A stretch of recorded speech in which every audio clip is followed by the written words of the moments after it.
Hello friends, welcome to my channel Pooja Patel. આ video through હું તમને સમજાવવાની કોશિશ કરીશ કે આપણે પાયથનની અંદર ફંક્શન કેવી રીતે ક્રિએટ કરી શકીએ અને જે પણ ફંક્શન આપણે ડિફાઇન કરીએ છીએ એ ડિફાઇનને કોલ કેવી રીતે કરી શકીએ. તો ફંક્શનને ડિફાઇન કરવાનું એન્ડ કોલ કરવાનું ઓપરેશન આપણે પાયથન પ્રોગ્રામિંગ થ્રુ પરફોર્મ કરશું. તો એની માટે હું સૌથી પહેલાં તો ટાઇટલ આપી દઈશ define and calling function using Python. અને ડિફાઇન કરવા માટે DEF નામનો કીવર્ડ યુઝ થાય છે પાયથન પ્રોગ્રામિંગની અંદર. તો હવે આપણે કોલ કરવાનું સ્ટાર્ટ કરીએ તો હું લખીશ DEF. હવે DEF લખાઈ ગયા પછી હું મારા ફંક્શનનું નામ આપી દઈશ. તો મેં મારા ફંક્શનને નેમ આપેલું છે માય ફંક્શન.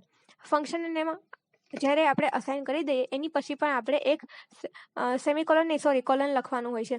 ધેન હું એની અંદર પ્રિન્ટ કરીશ print hello Pooja from my function.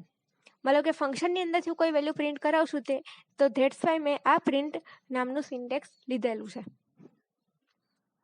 એટલે હું અહીંયા એઝ અ કમેન્ટ પણ લઉં છું કે હું મારા ફંક્શનને અહીં ડિફાઇન કરું છું. ધેન આફ્ટર હું આ જ ફંક્શનને કોલ કરાવડાવીશ. તો એની માટે સૌથી પહેલાં તો ફંક્શનની બહાર નીકળી જઈશ એન્ડ ધેન હું લખીશ માય ફંક્શન.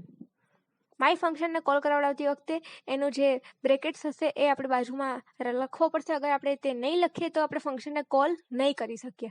અને આજ હું આટલું લખીને આ જ કોડને હું રન કરાવીશ તો મને ડિઝાયર્ડ આઉટપુટ